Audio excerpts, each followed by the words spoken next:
миллати тоҷик дар ҳамин солҳо монда буданд.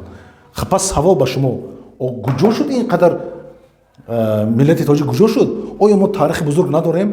Оё мо даво надорем ки мо наслҳои куруш ҳастем, насли сомониён ҳастем?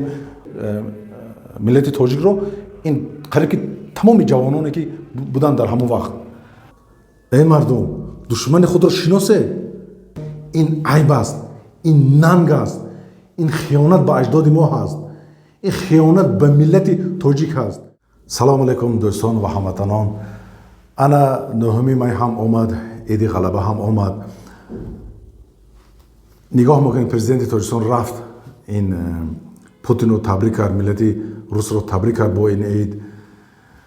оне ки аҷибаш ин аст ки ин 9 май ҳама мардуми СССР иштирок карданд ба ин ҷанг. нигоҳ кунед, аз тоҷику, ӯзбеку, қирғизу, қазоқу, татару, қавқазу ва ғайри миллати рус миллионҳо иштирок карданд ба ин ҷанг. валекин биласаф алон нигоҳ мекунед ки ин депутатҳои Русия даъво доранд ки русский солдат ин ҷангро ғалаба кард гуфта ва ин ғалабаро ба худ гирифтанд ки ин мо ғалаба кардем гуфта русҳо. бо даъво доранд ки Россия для русских. биласаф ҳаминтуре ҳаст, валекин президенти мо рафт табрик кард. шояд ба сабаби он ки муомилаи ки рӯзҳои ахир мебинем хеле фишор бар сари миллати тоҷик аст, ба хотири ҳамин бошад. валекин нигоҳ мекунем, дар ин ҷанги 40-45 бо гуфтаи Радиои Озодӣ тақрибан 300,000 миллати тоҷикро ба майдони ҷанг фиристоданд.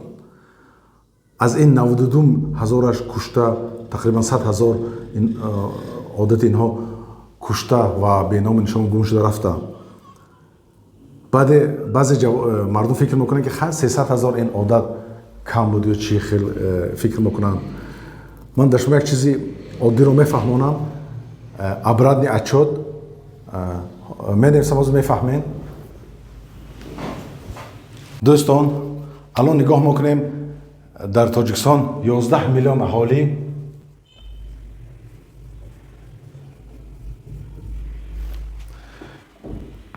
акун обратный отчет ҳисоб мекунем. вақте ки Тоҷикистон мустақил ёфт 1991, дар он вақт бо гуфтаи статистика 5.3 миллион гӯем аҳолӣ дошт.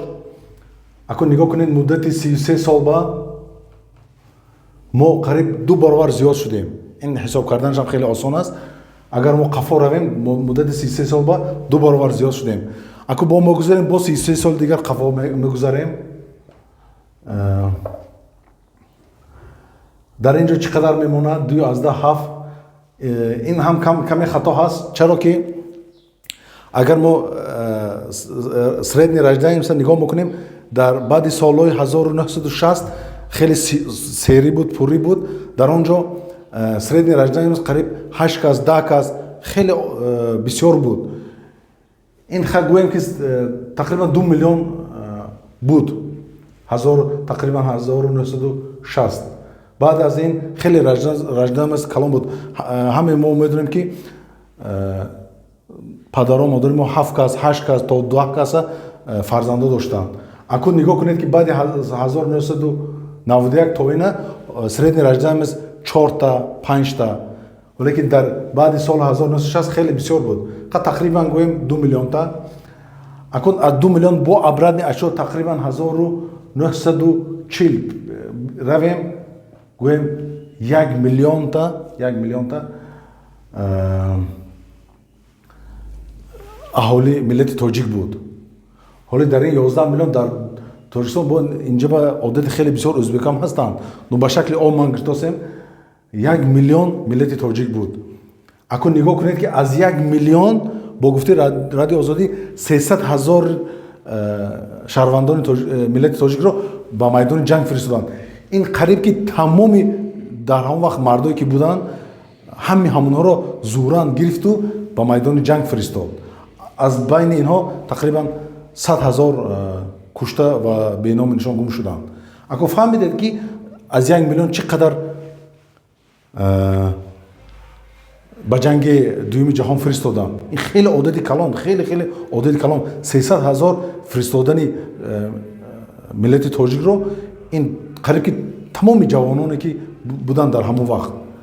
Ако нигоҳ кунед, як чизи дигарам ҳаст ки агар мо бо камтар қафотар равем 1920 гӯем 2023 хеле вақте ки болшевикҳо даромаданд, дар он ҷо чӣ қадар мемонад? Ако нигоҳ кунед ки тақрибан 500 000 шаҳрванди миллати тоҷик дар ҳамин солҳо монда буданд. Пас савол ба шумо, куҷо шуд ин қадар миллати тоҷик куҷо шуд? Оё мо таърихи бузург надорем? Оё мо даво надорем ки мо наслҳои куруш ҳастем, насли сомониён ҳастем ва спитамен ва ғайра? Оё мо таърихи бузург надорем? Чаро дар ин ҷо хеле одати миллати тоҷик кам аст? Эй мардум, душмани худро шиносед. Куҷо шуданд ин қадар миллати тоҷик? таърихшиноси машҳур фахри миллати тоҷик Сайфуллои Муллоҷонро гӯш кардам, тамошо кардам. Бовар кунед, он қиссое ки нақл мекард, ӯ таърихе ки мегуфт болшевикҳо даромаданд чӣ муомила доштанд бо миллати тоҷик. дар шаҳри Бухоро 4 рӯз 5 рӯз бо самолетҳо бомбабора карданд. дар он ҷо тоҷикҳо, садҳо ҳазор тоҷикҳо кушта шуданд ва миллионҳо гуреза шуда ба дигар давлатҳо рафтанд. ва дар ин Фарғана, дар ин шаҳрҳое ки тоҷикнишин буданд, ҳозир нигоҳ мекунед, дар он ҷо бо папальцамо тоҷикҳоро мешуморӣ ки дар он ҷо ҳастанд. хеле одаташон кам шуда, гум шуда рафтанд. ин нигоҳ кунед ки бас чӣ болшевикҳо ин рӯзҳо ба сари мо оварданд. ва қисса нақл мекард, ба номи колхоз месозем, ин месозем гуфта, тамоми бойгарои миллати тоҷикро кашида гиртанд, ғасб карда гиртанд. ва касе зиддӣ мекард, мекуштанд. ва касе агар норозӣ ҳам буд, хаб буд, норозӣ буд, онҳоро ба Сибир мефурсонданд ки дар он ҷо тақрибан 80% онҳо мурда мерафтанд. ин ҳаминро гӯш мекунӣ, баъд мефаҳмӣ ки ин чаро ҳамин сабаб аст ки миллати тоҷик хеле кам мондааст дар ин минтақа. бо болои ин бо ҳам 300 000 ино гирифта ба ҷанг истифода бурданд. дӯстон ва ҳамватанон, алон шумо ҳис мекунед ки чӣ балоро ин рӯзҳо бар сари миллати тоҷик оварданд? нигоҳ кунед, одати чӣ қадар кам аст. бо таърихи бузург ин одат хеле кам аст. қариб ки миллати тоҷикро нест карданд ва миллионҳо мардуми миллати тоҷик гуреза шуданд ва шаҳрҳои тоҷикнишинро аз дасти мо гирифтанд. ва 2 соли охиран нигоҳ мекунед ки чӣ қадар фишор ба миллати, хосатан ба ҷавонони мо ҳаст ва ҷавонони моро ба ҷанги ба маслиҳати худ истифода бурданӣ. дӯстон, барои миллати тоҷик 9 майро идро қайд кардан ин айб аст, ин нанг аст, ин хиёнат ба аҷдоди мо ҳаст, ин хиёнат ба миллати тоҷик ҳаст. ин қадар моро нест кардан, мо иди 9 майро қайд мегирем. ха нигоҳ мекунем, президенти Тоҷикистон рафт табрик кард бо 9 май. шояд президенти Тоҷикистон таърихи Тоҷикистонро надонад, шояд ӯ машғул буд, президенти Тоҷикистон буд, ӯ машғул буд, хабар надорад аз миллати тоҷик ки инҳо чӣ фишорҳо, чӣ балоро ба сари миллати мо оварданд. валекин ҳамин 2 соли охире ки бар сари мо ин қадар фишорҳо ҳаст, ин қадар мардуми моро депорт мекунанд, ба ҷанги Украина истифода мебаранд, инро ӯ медонад ку камтаринаш ба хотири миллатат шуда то ҳамин 9 май намерафтӣ, мегуфтӣ ки ман норозӣ ам сиёсате ки Путин дорад. ин камтарин хар рафт. мебинем кани баъд аз табрикоти ин 9 май шояд миллати тоҷик озод мешавад дар Русия. الان فکر دارم که اونها در خانه نشستگی‌اند که در عید حتی براین این منتوی سگ آنها رو گرفته دیپورت میکنه یا یکم فشار میبیارد. آنها در خانه نشستگی هستند. خیلی نگاه میکنیم بعد از 9 می چی تغییرات میشود. ولی که چطوری که در بالا ذکر کرده بودم گفته بودم که پرزیدنت تاجیکستان یک دست پای او بسته هست که یک کاری کرده نمیتوند. خیلی اینطوری باشد تقدا دایم علدیم در آگو ما خودمون جوانو همین کار حل میکنیم راهش میآوریم.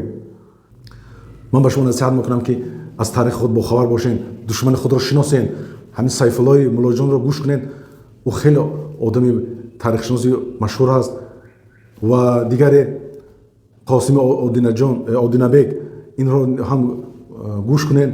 او دکومنتالی با فاکتو از آرخیو همیشه برآورده داد که این کمونیست‌ها چیکار کردن، چه خیلی دولت‌هایی که شهرهایی که تاجیک‌ها می‌نشستن از اونجا حکمرانی رو گرفتن، همیشه با فاکت و دلیل آوردگی.